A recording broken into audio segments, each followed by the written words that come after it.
My name is Raheim Johnson, and I am a guest on season 4 of Nothing to Lose But Yourself podcast with Ricky Day.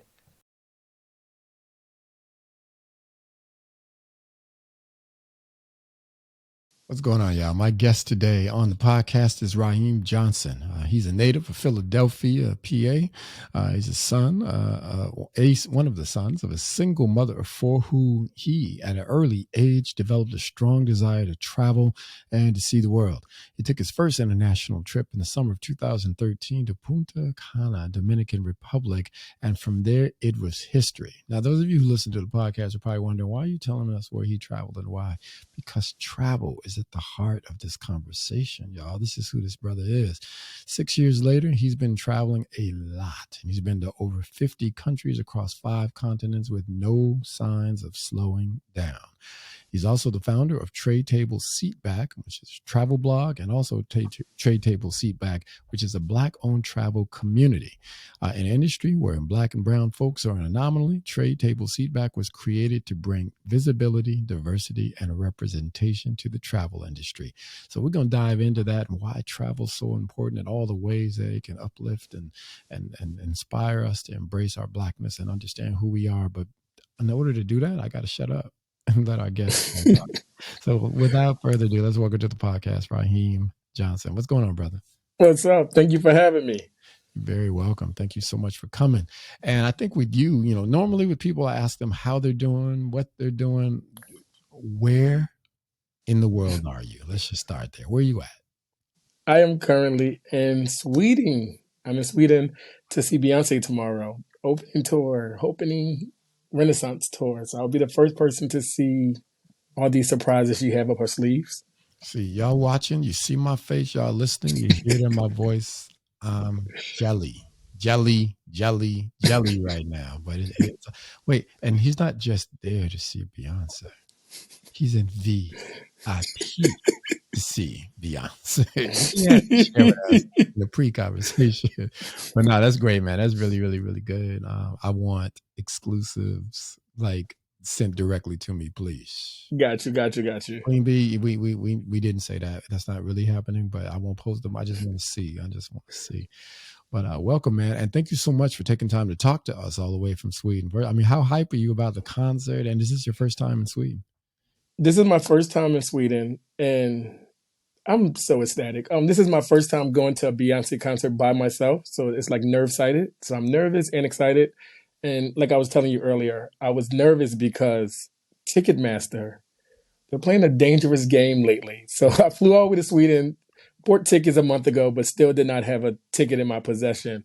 But as of an hour ago, which is about 11 something here, I did get my ticket. So I'm excited. But then I looked on Twitter and this whole, like, some people are coming in theme.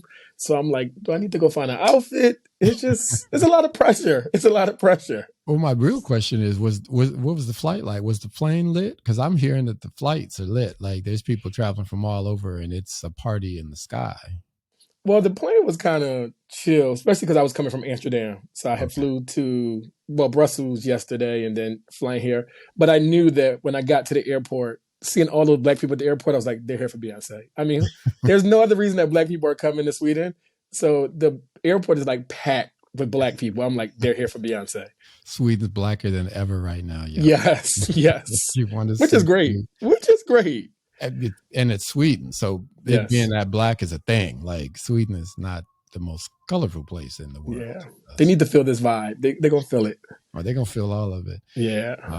But you're in Sweden, but you grew up in Philly. And I think it's important, man, just to lay the foundation a little bit. Tell us a little bit about what it was like growing up in Philly and to a single mom and what Philly and your mom put inside you, right? How did they help to kind of form who you are and begin this journey into this passion about travel? Tell us a little bit about your upbringing and background. I'm always going to be a Philly bull. We say bull in Philly. I'm always going to be a Philly boy at heart. I love Philly. It's a place I never have to live again because I don't currently live there. But it's just something Philly kind of instilled this drive in me, this motivation that I know growing up as a Black gay man in Philadelphia, always having to fight to prove myself and prove my masculinity and But those things that I looked at growing up as like I hate this. It it shaped me to be the man that I am today. And then my mother, who instilled morals in me and this drive that anything you want is possible. Anything you want to be, you can be. So that mixture of that toughness from Philly with that love and that sensitivity and that gentleness from my mother, it shaped the man I am today to know that even something like building a black travel company that seems like to some that's not a real job, that's not possible. When we think about jobs growing up, do you want to be a doctor, do you want to be a lawyer? I never thought that I would own a travel company. I'm coming from a family who we did not grow up with money, Mm-hmm. so our travel consists of getting in the car and taking a road trip to Virginia Beach. So this guy who took his first flight at 27, I'm still like, I went out the country my first time at 27. Now I own a travel company. It's still surreal to me. Yeah. But it's that toughness that Philly instilled in me. It's that Philly thing. It's important though. I mean, I'm glad that you shared that. And that's why I always ask about background because, the root of the podcast, man, is that we need to understand and embrace and love our authentic selves, right? Hmm. And I think that's important because when you don't do that, you have this void inside yourself that's wondering who you are and what you are and what you stand for and all those things. And that void is often people try to fill it with, things like likes and follows and material things and money, or by make themselves feel better about who they are by diminishing other people. But when you get a sense of who you are and then you lean into that and you can love that and appreciate that, you connect to your own humanity, and that makes it easier for you to connect to the humanity of others. And upbringing has a lot to do with that. It has a lot to do with the trajectory of your life and your journey.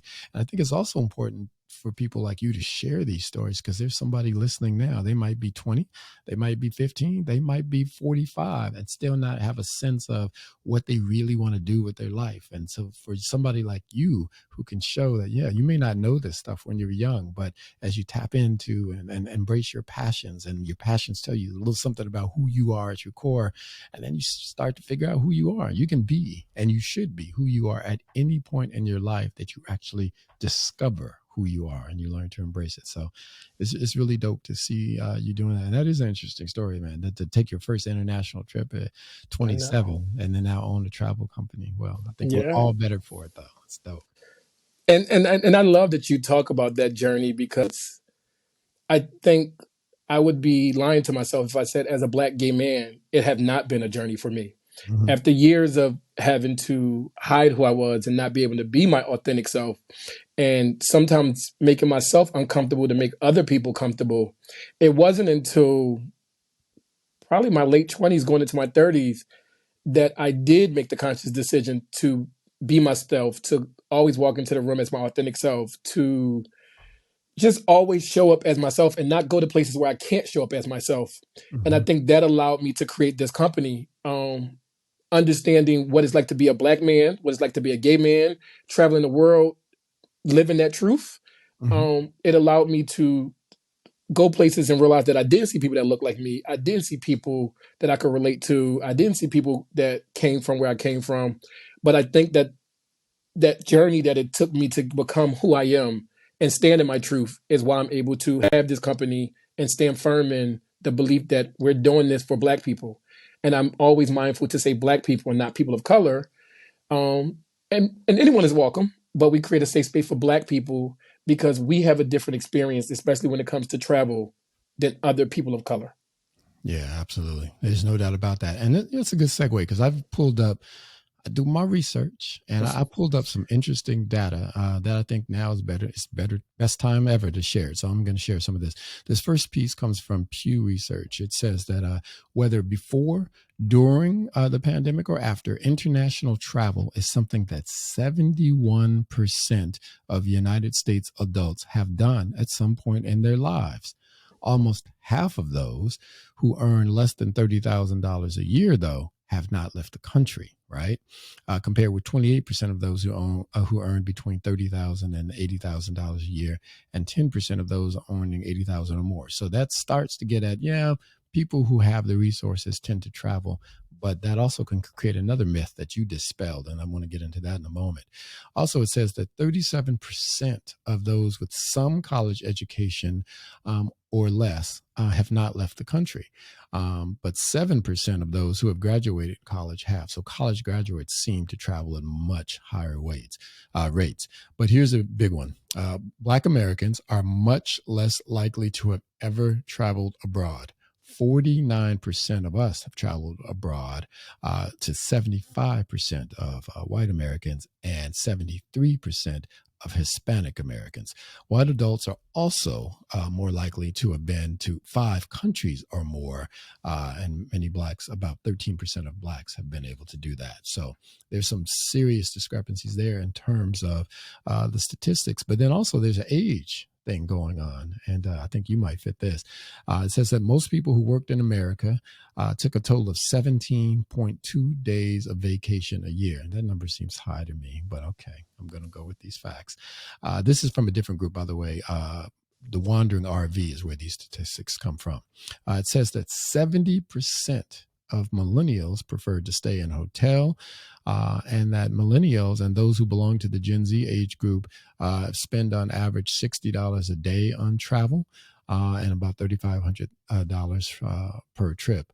Most millennials take 35 vacation days a year. Y'all doing a lot of vacation then, but that's a whole nother conversation. I'm not going to lean into right now. And the last couple of things, 40% of millennials and their friends are planning to travel in 2020 and beyond. And 83% of millennials want all-inclusive vacation packages. So clearly millennials like traveling, and African Americans, we like traveling, but we're not doing it internationally in the same kinds of numbers that other folks are. So clearly, man, it's important to get more Black people traveling and traveling out of this country. And I know that's a passion of yours. Why do you think travel is so important for Black and brown people? I'm so curious about that. One, I think we grew up on this concept that America is the greatest country in the world, and I think that may be part why a lot of people don't travel, including adding fear onto that. But what I've seen is I actually feel safer leaving the country, and I think that it's important for us as Black people to go to places and go to other countries where we're embraced and we're loved. It feels different. It feels different than there's this sense of discomfort and fear I feel when I'm in America. So leaving the country just gives me a sense of peace, and to go places where I'm received well and I'm loved and I'm admired, that feels good. But on top of that, I hate that people idea of what Black people are, they only see it on TV. So I love to be able to travel and give them a real sense of who we are, how we are, what's our vibe, like experience it in real life. It gives people a different notion of what Black people are like. So it has also opened my eyes to see like the different ways that people live. It just changed your mindset. It changes everything about the way you live when you realize that life is so much more than where you grew up at in your city and your country. So it allows you to like find yourself in a way that I don't think you can do any other way. I absolutely agree with you. You said a lot in that answer. A couple of things I want to dive a little deeper in and unpack. First of all, well, we'll go in reverse order. So you talked about the importance of traveling and people getting their sense of Blackness, or at least American Blackness, from the media and what they see on the news. And that is absolutely true. I remember years ago, I was at Cannes for the film festival, and just doing marketing on a film that was down there. And it was an amazing experience. It was great. We had a lot of fun, but I always meet people. I go out and do things that locals do. I go in the neighborhoods and hang out and do that kind of thing. And so I met these other young people my age, and we were hanging out, laughing, talking, having a great time. And they asked me where I was from. They heard my accent. And I was like, I'm from LA. They're like, oh my God, were you in the riots? Oh my God, do you know Eazy-E? Oh my God. I'm like, the hell? Okay, y'all need to get out more. I need to get out more. And I need to introduce you to African Americans or Black people in the United States. We are diverse. There is a significant cross section of us. And you realize that media and Hollywood tells the story of who we are to the world. And it is not the story that we want told. So I'm glad you brought that up. What's an example of, have you had a moment where you really had to correct somebody on who Black people were? Like you had some wild experience similar to the one I just shared? Even I have a friend now who he's a refugee from Uganda. He Mm-hmm. left maybe almost a decade ago because he was gay and he had death threats, but he moved to Canada. So I asked him, I said, "What made you move to Canada and not the United States?" Just being curious. Mm-hmm. And he says, "Well, as a black man, I assumed that if I just walked down the street, I would be killed." And I'm like, although that's what the media shows, and I'm not going to negate that that is what's happening in America, it's not like just as a black man, as soon as we walk down the street, we're being shot. But his idea of America was just like, if I come there, I know I'm going to be killed. And I'm just like, it's sad that that's how the country is perceived, and that's the reality for many of us. Mm-hmm. But there's so much more to just being like I was just telling him, like, if you go to places like DC and Houston and Atlanta, where I feel like being a black gay man is embraced and there's a love that I feel there. I'm like, when you come to America, visit those cities and you'll see a different side of America than what you've seen on TV. But Mm-hmm. even hearing that experience, I was just like, damn, I wonder how many other people, black men, look at this country and think about that when they think about visiting America. Well, at this point, I think it's significant, and I also think it's beyond just black people from other places looking at this country that way. I was reading a feed on Twitter the other day, and all kinds of people are horrified of coming here now with our lack of gun control, the mass shootings that we seem to have essentially on a daily basis now. Crazy. People are terrified to come here, and these are white folks from Europe, these are white folks from London, these are white folks from New Zealand and Australia. They were like, I'm not coming to, and I'm not even going to hold back. I'm not coming to your shithole violent company. They were horrified. So those narratives are real. They're based in some fact, in some facts of this country and the violence that exists.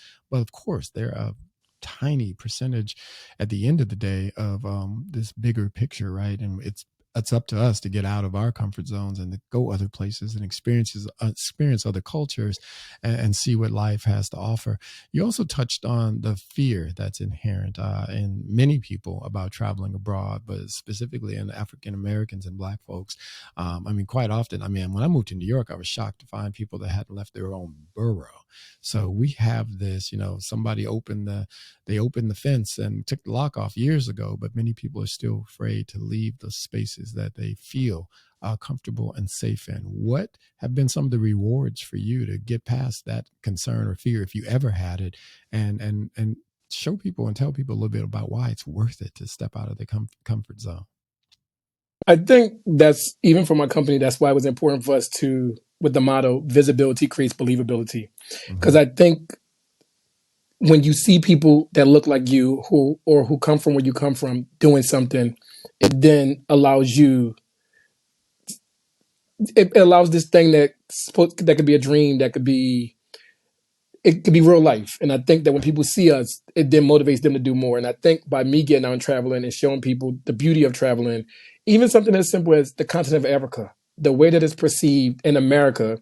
And then when I go places like Tanzania, people like, that water's in Africa? Yes. Or when I go places like South Africa and people like, it's like that. And I'm like, yes, it's not the media. The easiest way to control people is to put fear in their heart. And American media have done that so much when it comes to traveling, and that have stopped black people from traveling so much.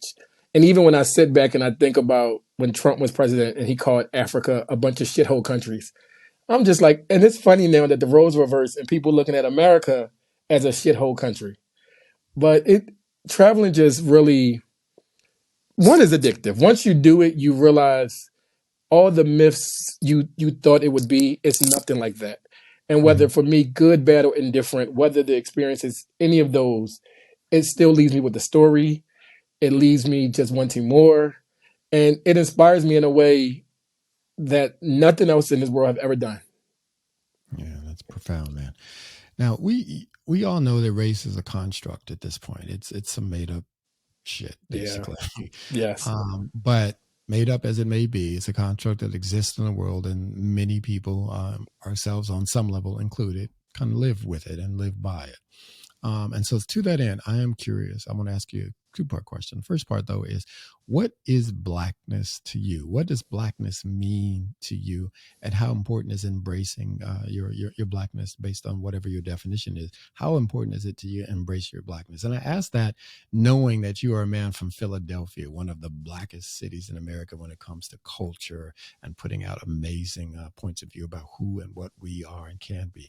What does Blackness mean to you, brother? And how do you represent that in your life? Honestly, Blackness is hard to put into words because for me, it's a feeling, it's a vibe. Mm-hmm. Um, there's just this richness about being Black. There's this experience that unless you're Black, you would not understand it. There's this feeling, there's this vibe, there's just something about being Black that really just it's just hard to explain. Like you have to live it and feel it to know. And it's so important because for me, it shaped who I am. It shaped my everyday experience. One thing I cannot hide, if I try to hide anything else, I cannot hide the fact that I am a Black man. So that Mm-hmm. has shaped my experience throughout life, whether it been good, bad, or indifferent, whether I walked into an interview and did not get the job because I was Black, whether I had to go to work and code switch my Blackness to fit in, to be appropriate. Everything I did throughout my life have been structured around the fact that I am a Black man. Um, and also understanding that with that Blackness, Black women have a different experience. So it Mm-hmm. could also be that I went into a job and I got a little more money because I was Black, a little less than the white man, but a little more than the Black woman. So Mm-hmm. everything that I am and everything that we do is shaped around being Black. We can't hide it. It's it's who we are. I can walk into a room and somebody may not know I'm gay unless I tell them, but my Blackness shows whether I tell someone or not, and it shapes how I get treated, who I am. Um, Even like I said, my company is the importance of why I created this company because I love Blackness so much, and I want more people that look like us to get out there and see the world and experience it for themselves. Now, so much of your answer to that question is rooted in your experience as a Black man in America. I found, particularly when I went to Jamaica, the first time I went to an all Black country, and realizing that everybody looked like me, it becomes a very different situation, right? Yes. Ali Sholatan was a guest on the podcast last season, and some other of my African friends, and they didn't know what Blackness was, so they came here. Because what is Blackness when you're in an all Black country? Blackness is a white construct. So my question to you, the second part of the question is, how is traveling affected your view and your relationship to Blackness? Because being Black here in America or some non-Black country is one thing, but when you're traveling to other places where everyone looks like you, it's a very different situation. What has that done to your understanding of Blackness and your embrace of yourself? So traveling to the continent of Africa is probably the one time when I'm traveling to any country in the continent of Africa where I feel like I don't have to put my Blackness on display. Like you said, I'm around people who look like me, Mm-hmm. who understands what it feels like to be Black. We get the vibe. Um, but many times I'm traveling to countries where people don't look like me. Um, for instance, places like India and China, where being a Black person, they run up to you and they want to take pictures. A country like Brazil, where Black people are admired, they love us. To even for me, I had a bad experience in Paris as a Black man. I mean, I went with a group and we were in line, and the guy at the line literally said, "There's too many of you already inside. I can't let the rest of you in." I'm like, "What do you mean by too many of us?" He meant too many Black people. So traveling the world, I have had very different experiences Mm-hmm. depending on the country, the continent. But I will say that 90% have mostly been good. Around the world, Black men are admired in a way that I know many people probably wouldn't think, but people love us. People love Black men. That's And like I true. said, That's I've said it good. before in another podcast because I always want to be very mindful as a traveler. Mm-hmm. I also understand that Black women have a very different experience. Tell me more. Say more. Say more about that experience. So I feel like as a Black man, I'm considered strong. I remember going to Brazil the first time and it was like, "You're a big Black man. You're a big Black man." So there was a safety because people look at Black men as strong and we're protectors. And even in a country like Brazil that people sometimes say is not safe, it's very rare that they mess with a Black man. especially a black man who looked like me, 6 foot, 200 pounds. But I also understand these same countries where I may feel safe, a black woman may go, and because of the color of her skin, because of her hips, because of her body shape, Mhm. because of the texture of her hair, she may not be considered beautiful. She may not be admired. She may not be safe. So whereas though many times black men, even in America, I feel like um, these white women get with these black athletes, and black men, especially dark black men, are considered like they're admired in America. People love black men. They talk about the skin color and just everything about black men. But black women are not admired in the same way, and it's a shame. But the idea of what beauty is for a woman is somebody like Kim Kardashian. Whereas though the idea of what a sexy man is maybe somebody like Idris Elba. And I feel like black women don't get that same grace. And Mhm. these women like Kim Kardashian, who is buying lips and buying booty and buying everything to look like a black woman, it's still something about black women that people still don't admire, and people still don't see the beauty of how amazing black women are. So I gotta say that those are his views, not mine. The Mhm. podcast is not saying that we know what Kim Kardashian's bought or didn't buy. So I do not No, no, no. know. It's cool. Uh, I just need to be clear about that. But the smile has nothing to do with your comments, though, because they're very powerful and they're not they're not joyful comments, right? And sisters definitely get a hard Oh, road. It's why I embrace them the way that I do. I oh, mean, in fact, I'm raised in so much of who I am is because of black black women. women. Oh, Uh, that I part. think it's interesting though. Your points of view on black men are very interesting because I'm not sure I completely agree with it. There are aspects of us that are admired, but there's also a reason why we're getting shot and killed and oppressed that than the numbers that we are, and we definitely the subjects of violence probably more than anyone, and state sanctioned violence at that. So we can go back and forth on that, and that's not as important in this conversation as it might be in some others, but there is definitely something to being a black man traveling versus being a woman traveling. Period. There's safety concerns with sex trafficking and those kinds of things going on. You really got to be careful, but those things cannot be barriers to you actually experiencing the world and getting out and traveling. It's still important to do it. You just find safe ways to do it. Would you agree? It's worth the risk. Just find the practical and Yes. safe ways to do it. Yeah, I actually was talking to a friend today, and I was like, "What's your travel plans coming up?" And he was like, "Well, I was going to go to Jamaica, but somebody told me it wasn't safe." And the first thing I said to him is, "Experience it for yourself. Everyone is going to have opinions. Everyone's going to have a different travel experience." I've been to countries multiple times where the first time I was like, I don't love this place. And I've gone back and I'm like, this place is amazing. What did I miss the first time? Mhm. So I always say, don't listen to what people tell you. Kind of take it with a grain of salt, but experience these countries for yourself. Whether good, bad, or indifferent, you're left with the story. And at least you can say for yourself, I've been and I didn't like it and I don't have to go back. But go for yourself. Because I'm looking like I've never been to Jamaica and felt unsafe ever. Mhm. Yeah, me either. I mean, when I went there, I had a great time. People were warning me. They're like, be careful. There's high crime and it's homophobic. It's all the things. So I had the time of my life. I left the resort. I've spent very little time on the resort. I was up in the hood most of the time. And not only was it safe and fun, but it was amazing. And I made friends. Hmm. I even went on dates. I met all kind of stuff I probably wasn't supposed to do, but I yeah, I had a good time, man. The other thing though, we have these challenges and the struggles that we have here in the United States, and so many of us believe ourselves to be woke, and I don't mean that in the stupid GOP pejorative way. I mean that, and we're awake to the issues that we face and the concerns that are here, and there's no doubt about it, those things are true, and they have a root in reality. But I think we also, as African Americans or as Black folks, we forget sometimes how invested in this place we really are. We helped build it, but also we came up in a capitalist system. So we are capitalists and materialists, many of us. And another thing is when you travel the way you do, brother, when you go to countries that are all Black, sure, you look like everyone else. But I'm curious about your experiences when you realize how American you actually are compared to people in other places. I know it's happened because it's a thing to be American. It isn't that as much as I don't want to accept it, that's ingrained in me. I'm an American. And most times I go to a country, people can tell immediately I'm an American.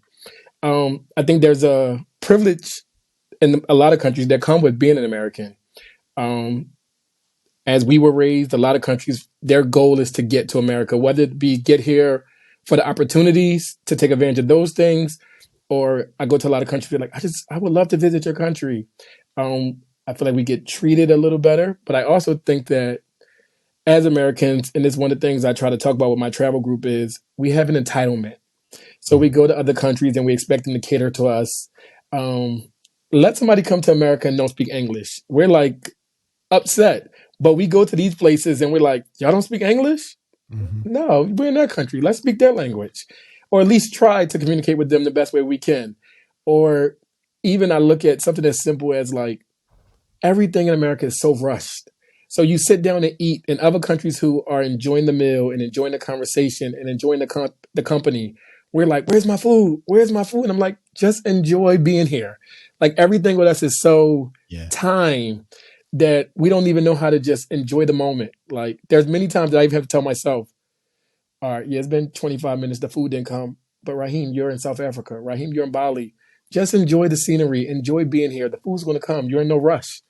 And I think there's a sense of peace that comes with not having to rush because our life is always about, you got 30 minutes for break at work or you got an hour for break at work, you got to rush back. And I think just being able to just not worry about time and enjoy the moment. um I've loved to do that because I think Mm-hmm. that's not an American thing. That's not Yeah. a thing that we know about in America. And that relationship to time, you don't think about it consciously because you're so ingrained in it. But that relationship to time that we have is rooted in capitalism. We're cogs in the freaking machine. They're like, okay, you had a minute to use the bathroom, you had 2 minutes to eat, and that's too much. Get back to work making me Hmm. money. Get back to work planning my success. Like, no, I no, mean, even it's America love to say that time is money, like that kind of thing. mm-hmm. And it's like, but yeah, but there's things that's more valuable than money. Yeah. Yeah, those things are ingrained, and we definitely have a sense of entitlement. I mean, I'm Oh, not embarrassed to admit I'm an HGTV head, and even when I'm watching House Hunters, and it's like Americans that are going to move abroad for whatever the reasons may be, and they're going off because the kitchen isn't big enough to feed a family of 15 when the wife has admitted that she nor her husband can cook, but they're still mad the kitchen doesn't fit. Like, what? Why are we so obsessed with material things? Why are we so, oh, this room is really small and it doesn't have a waterfall shower, and you're on vacation, you're going to go out and see the country and the landscape and interact with people. Why are you worried about having a palatial room? Like, there's so many entitlement things that happen as yeah. Americans. I was curious that you thought about that, because I think it's important, man, for us to, as we get prepared to go and visit other places and experience other cultures, to leave as much of the stuff behind. Yes, you're Hmm. going to be you. You're going to take yourself, your authentic self there, but the stuff, leave the stuff The behind best. and experience something new and prepare to experience something new. Learn what you can of the language or get Google Translate on your phone, but do something, but immerse yourself.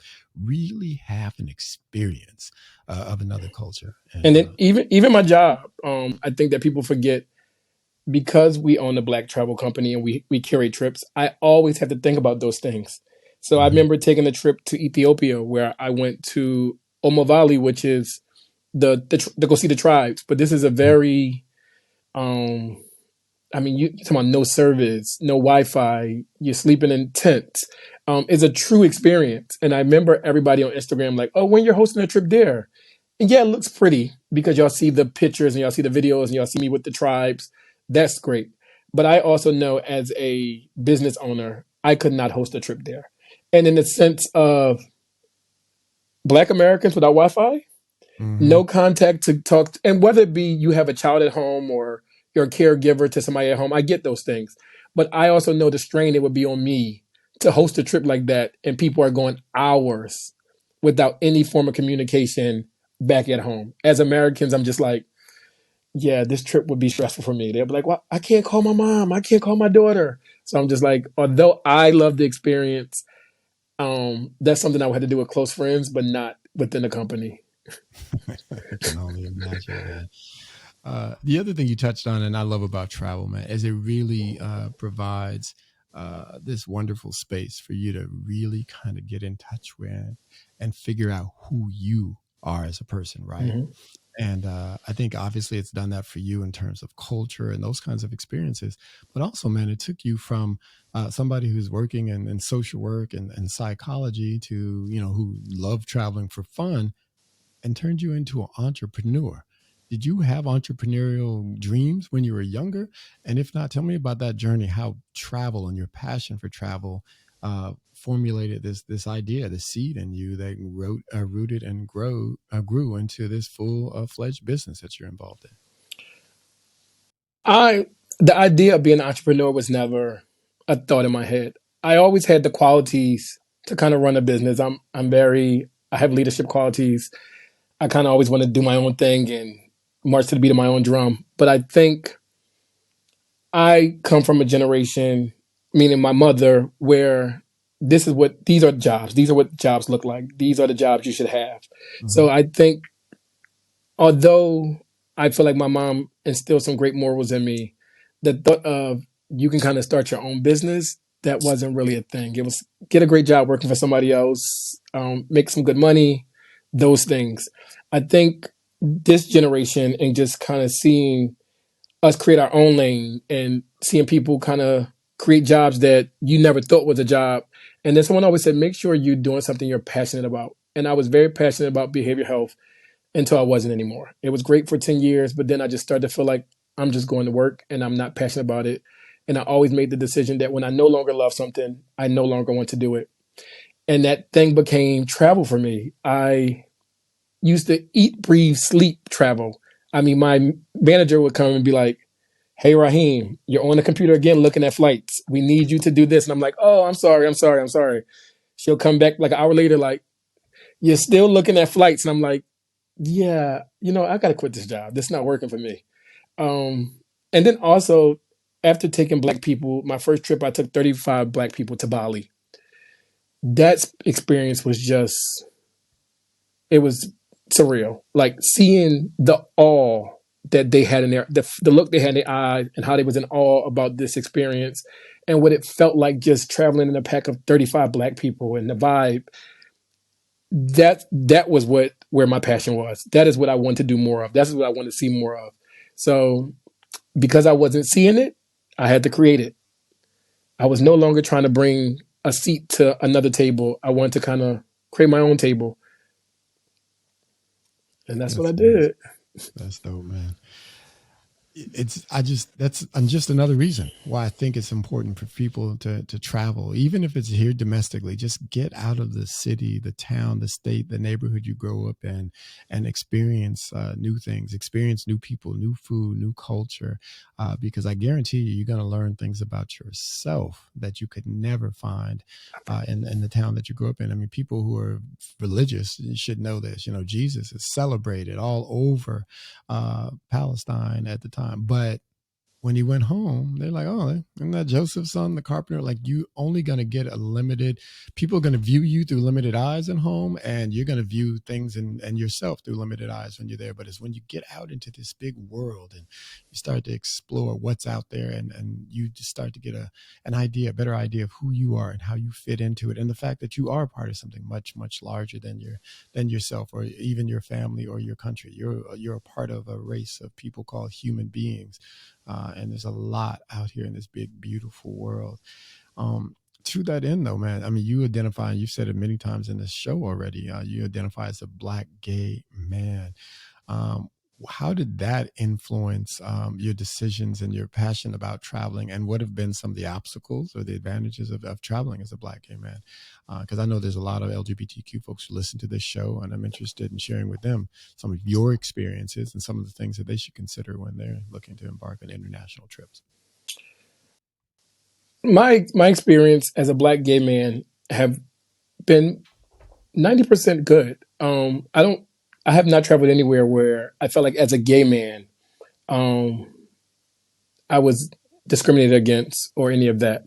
Um, I actually have, like you said, with your trip in Jamaica, I've actually have gone to countries where, in my mind, I thought they were not going to be gay friendly, Mm-hmm. as we were talking about places like Tel Aviv and Jordan, and even people perception of what Dubai is. Mhm. And I'm like, all these countries that in my mind I thought um I was not going to be received well for being gay.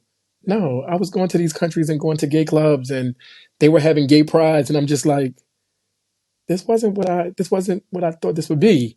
So I think um as a black gay man, so many myths have been dispelled. I've gone to Brazil where it's, oh, they're so gay friendly, meaning like you could be on the beach and hugged up with your partner. And like I said, there could be a family with children on this side, and no one is looking at you funny. The kids are not like surprised by the fact that there's two men hugged up. Like, so that experience has been great. Going places where like these, whether love is, when we say love is love, Mhm. going to these places where love is love, where kids are not even affected by the fact that two gay men are hugged up. Like that have been a great experience for me. Like I said, and my experience also as a black man have been great. I have been received well. I've had those issues, like I said, in France where we were kind of discriminated against for being black. But overall, the experience have been great. And when I go with the group, when you come in the group of 20, oh, I feel like it feels safe, and I feel like we're always received well. I Mhm. mean, the sad part about it is when you see 20 Americans, you know they're coming with money. So we're always received well in that way. And I've been blessed, and I pray that we continue to be blessed to not have any harm come our way. But traveling the world for me as a black gay man have been eye opening, have gave me a sense of just, it have made me feel loved in a way that I don't feel in this country. And they have really opened my eyes. And like I said, going to places where I didn't think that I would be received well as a black gay man. And it's been the total opposite. It have been very rewarding, very rewarding.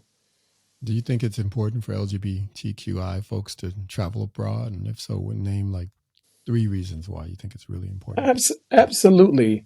Um, One, we're living in this country now where things like being a drag queen is now becoming a crime. Where we people can't do that. So I say go to these other places where you're not just accepted but you're respected. So go see these other places and see how it feels to just, because I think so much of our life as gay people, we have to conform and we have to code switch, and we do that so much that at some point it's kind of like it becomes performative. You lose yourself. You don't know You who lose you yourself. are. So it feels good to go to a place like Brazil where you don't have to wonder if I'm on the beach in a speedo or if I'm hugged up with my partner. Um, am I safe, or are people looking at me funny? It to go somewhere where you could fully, truly be yourself and not feel any sense of danger or harm is a whole different experience. It's Mhm. a whole different experience. I also feel like as black LGBTQIA plus, we need to get out and see the world. We have some people who are famous making comments about even stuff like shisha and hookah and how men should not be smoking shisha and hookah.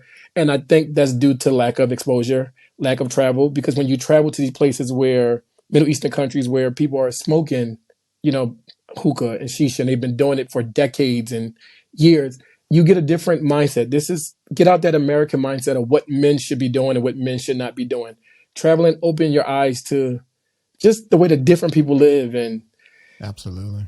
I just think it does something to it's necessary. It's necessary. I think we occupy such this small space in life, and we think that life is all about where we grew up and what we see. And then when you travel, you see that life is so much bigger than, like you said, your city, your state, your country. You. It's So much bigger than you. so much. You occupy this small space. Hmm. And really, the things that, we've so focused, again, Western thinking, this rugged individual with the me, the individual this, but really the special place that humanity sits in is our collective humanity. We are special mostly because of us as an entire group of human beings and what Yes. we are capable of when we exist, when we work, when we move in positive community together. That's where we become special. Individually, yeah, we're mass of flesh and bones. Unless you are growing the crops and picking the cotton and turning it into fabric and cutting the patterns and making your clothes or raising the farm, you've got to relate to and deal with and interact with other people to get stuff done. So if you got to exist in community, and you do, then why not get out into the larger community of humanity and see what it's really like to be a human being and all the different ways that people are existing in space and time right now. And that remark that you referenced about smoking hookah and stuff, I mean, that was like one of the most ridiculous things I've heard in a long time. But that's why I asked the question about being an American, because it's one thing to talk about being Black, one thing to talk about being queer, but we have a lot of American stuff that's in us. And you focus on, the oppression of, you exist in as a Black person or a LGBTQ person, but you repress and oppress yourself a lot as American with some of these ridiculous thought processes that we engage in. And so it's important to get out and see new cultures and open up and expand your horizons, man, on how you think. Something else that you touched on, I saw in some conversation that you had, you're really inclusive and loving vibe just as a person, right? Mhm. Obviously it comes out of your background and your own experiences, but you also incorporate that into how you talk about and you share travel. One of the myths that people walk around with is that you got to be rich, you got to be really paid to travel, and you've helped to dispel that. Talk a little bit about that, what that is and why that myth exists, and secondly, what you and your company are doing to get past that hurdle. Yeah, that's it's such a big myth, and is a myth that I will say, I grew up and one of my favorite movies growing up was Home Alone. Mm-hmm. And when they took this whole vacation at this huge family, I remember I always would say to myself, "Oh, Kevin's dad must be rich. Oh, he got to be rich. To be taking all these people on vacation, he has to be rich." And I Mm-hmm. think at one time Twitter had this thing going on, was like, "What did Kevin dad do for a living?" But as I now own a company and as I started to travel, I started to realize you don't have to be rich to travel. There are so many cost effective places. There's so many places you could travel to for a great price. And even for me, it was important when I started my travel company to make sure that we were creating affordable trips for the working class Black Americans.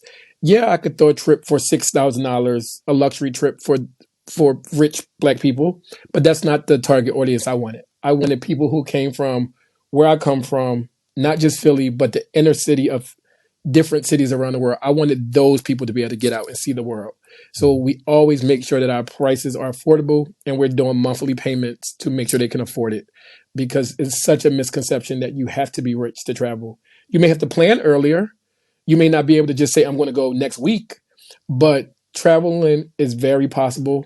Um, yeah, this idea that you have to be rich, you got to make all this money. No, I think that we make time for things that we deem important. And if traveling is something you want to do, you can make it happen. Yeah, and we save for things that we think are We important do. too, because the kids definitely have figured out that payment plans are a thing to get those Hmm. Beyonce tickets this summer. So I, Beyonce tickets, designer sneakers, designer jackets. So when people say Mhm. to me, how do you travel so much? I sometimes say, you bought 3 pair of Balenciaga sneakers in the last 3 months. That's a trip. That's a trip. Like, so, like I said, I think we all have our thing that we love. But like you said, if you want to make something happen, you can make it happen. The other thing I think we do that you've also touched on, this shaming that happens. Like we turn this into this travel competition. Oh, everyone's going to Tulum now. Oh, that's so yesterday. That's not good Ah, enough. Everyone's going there. It's not a thing. Talk to me about the power of just figuring out what works for you and what you want out of a vacation and just engaging on it and stop shaming other people about things. Talk about that a little bit, man, because you were passionate about that. I hate it. I really dislike it because, and like I said, I'm Black, so I'm only speaking from a Black standpoint. But Mhm. we have these Black travel gatekeepers who think that it's their job to say, "Oh, you're going to Tulum, or I've been there 5 years ago," or "You're going to Tulum, or everybody's going there." Or I think understand that we all travel for different reasons. And me just seeing Black people on my timeline, I don't care if they're going to Miami, if they're going to South Africa, if they're going to Detroit. Seeing black people on my timeline really traveling just makes me happy because it inspires somebody. And I think my goal, and I want all our goals to be just to inspire the next person to travel, not where they're traveling to, not dumb down people or belittle people for where they're traveling, or make it seem like you're not living your best life if you're not traveling. We all have different circumstances. We all have different reasons for traveling. And I think that it's important to take that in consideration when we're making these statements. Like, I'm mindful of everything I post, especially when it comes to travel, because I never want to belittle. I always want to inspire. That's always my intent. So I don't care. Like I always say, I don't care if you're going to Atlanta or Alaska. I support it. Absolutely. So let's have a little fun before we go. I'm going to name some places. I want you to tell me if you've been there or not, and then the adjectives that come to mind when you think of your time in those places, and what you want people to know about them. All right? Okay. All right. And I'll do it by country instead of cities because, you may have been to some regions in the country that I'm not Okay. sure. So South Africa. Yes, I've been there. And Favorite country. It's a vibe. It's a feeling. The energy is magnetic. You must visit. and the best non-super popular place in South Africa that you've been or experience that you had that people should make sure they try to experience while they're there? I mean, we all know Table Mountain, we know the things, but is there something like, oh, no one knows this, but make sure you do this? What I will say is, I realize that a lot of black people that go to South Africa, they Mhm. visit Cape Town without visiting Joburg. Joburg is the vibe. Joburg is the black people. Joburg is the culture. Cape Town is beautiful, but you're going to get white people. Yes, beautiful beaches. Do not skip Joburg. And if you're there on anywhere between November and probably March, they have a four-way market on Sundays, which there's a DJ, there's a vibe, there's different food vendors. You must visit the four-way market. It is like, I took a group and we're like, that's one of the best parties we've ever been to. But do not skip Joburg. Please don't. If you visit in South Africa, go to Joburg. All right. Ghana. I've been to Ghana. Afrochella, blackness at its best. Um, Amazing food, great history, um, very attractive black men. Yeah, that's Ghana for you. That answers my next question. Is it safe for the gays? But apparently so. Costa Rica. I've been to Costa Rica. Um, I think it's a good beach vacation, if you just want to have a good 4-day getaway for a reasonable price, I would say go to Costa Rica. Beautiful waterfalls. Um, you can get a great villa, very reasonable. I like it. Okay. Singapore. Only visited on a layover. Expensive. Um, Expensive. I don't use the word overrated, but I'm not excited to rush back. But one of the best airports in the world. Okay. Last couple. Let's go down to South America. Have you been to Chile? Chile, no, All right. never been. We know you've been to Brazil, so let's wax poetic about Brazil for a minute. Brazil, um, amazing. People love Rio. I like Rio too, but my favorite city is Salvador Bahia. That's where you're going to get the black Brazilians. Gorgeous. But Brazil have great food, very gay friendly, um, very cost efficient. Mhm. Doesn't have to be expensive. Um, yeah, Brazil. If you're looking for a gay friendly, very reasonable destination, definitely hit up Brazil. Rio is great, but like I said, try to hit up Salvador Bahia. When you see the black Brazilians, it's like, ugh. Last one. We're going to keep it in this country this time, but we're going to get off the mainland. Puerto Rico. I've been to Puerto Rico. I like Puerto Rico. I don't love Puerto Rico. It was cool. That's a little shady. No, it was cool. I don't know if I like. when I went, I was there for 4 days. I enjoyed, but it's not a place I have to like rush back to. The food was good, and for me, that's where it starts and that's where it ends. Okay. You speak any Spanish?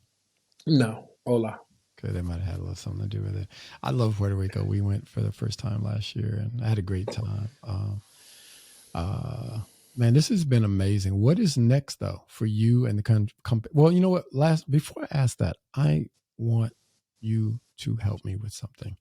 I think traveling is absolutely critical to people's self development, and that no one should leave this planet Earth without at least leaving the city or town they grew up in, and hopefully leaving this country. So I want you, with all the experience that you have, to briefly, just briefly, this whole conversation is this, but I want you in a statement to make a case for that person listening to this podcast who might be afraid to travel or hesitant to travel or doesn't think they can travel. Make a case for them why it's so important that they go ahead and make the move and take a trip. I think I am a living example of that person out there who think that you have to be rich to travel, that person who don't think it's possible, who see other people doing it, but you may not think that you can do it. I am that guy who used to work a 9 to 5, who had no work life balance. It was work, work, work, work, work. And the idea of traveling just seemed so far fetched. It didn't seem realistic. And now, 10 years later, I own a travel company.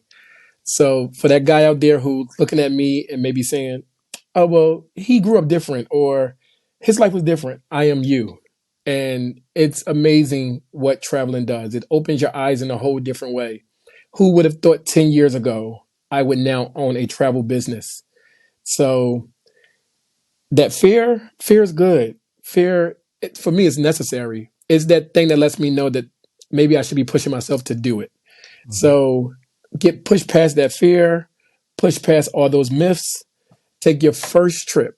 Just focus on one. Take your first trip, and I can assure you, it's going to be life changing. It's going to be a life changing experience. And if you don't like it, cool. You don't like it. It's not for everybody. But I say, as Black people, we need to get out there and see the world. There's a sense of freedom that comes with just getting on that plane and getting off in another country and just being embraced in a way that we don't feel in this country. I'm curious, what is the best trip you ever had and why? South Africa. I love South Africa. Like if I could live anywhere, it'd be South Africa. I think when I'm in Joburg, it's being around my people, the vibe. I mean, you're talking about Black people who are doing the damn thing. You're talking about when they party, they party. I feel embraced. I feel loved. I'm around gay people there, and I don't feel judged. Um, it's a feeling, it's a vibe. And then I think for me, it's everything that I thought I did when I thought about Africa growing up. South Africa dispelled so many myths of what I thought Africa was, and I think that's the beauty of it. I mean, you're talking about beaches and mountain views that rival some of the best in the world. You're talking about blocks in Joburg with 2 and 3 gay clubs on it. Um, South Africa's a vibe. I would live there in a heartbeat.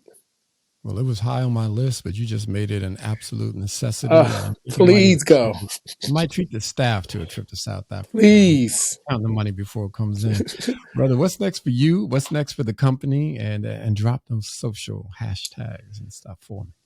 We're curating trips around the world. Next, Mhm. we're going to Jordan, Tel Aviv, the rest of the year, Bali, Turkey, Egypt, Philippines. So we're hosting a trip every month for the rest of the year. We'll be dropping our 2024 list within the next couple weeks. Expanding the company just so we can communicate a little better and expand in a different kind of way. And I think for me, doing more podcasts, doing more PR to really get the word out, I think, like we said, visibility creates believability. And a part of Mhm. that is whether somebody see me doing a podcast, see me doing an interview, see me doing a YouTube.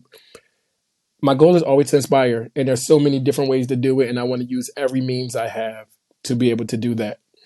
Um, And we just want to continue to get Black people out there seeing the world. That's our goal.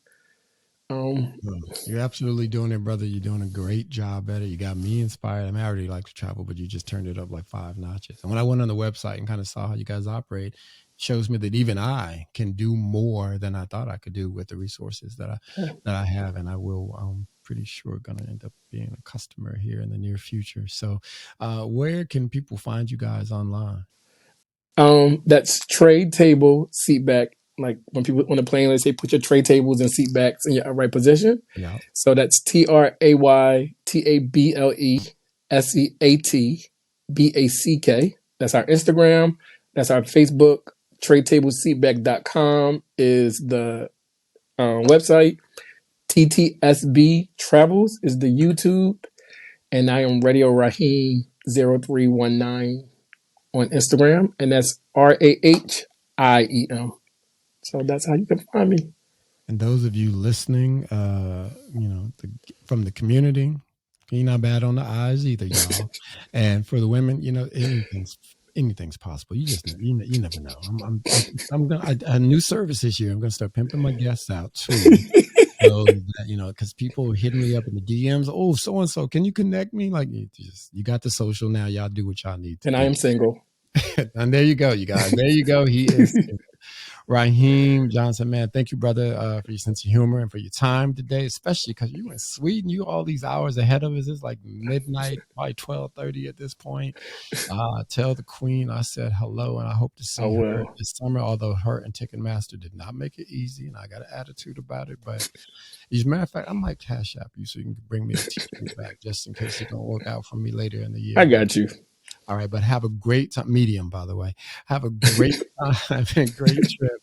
And I appreciate you again for stopping by radio. Raheim Johnson, y'all. All right, good night. Thanks for having me. All right.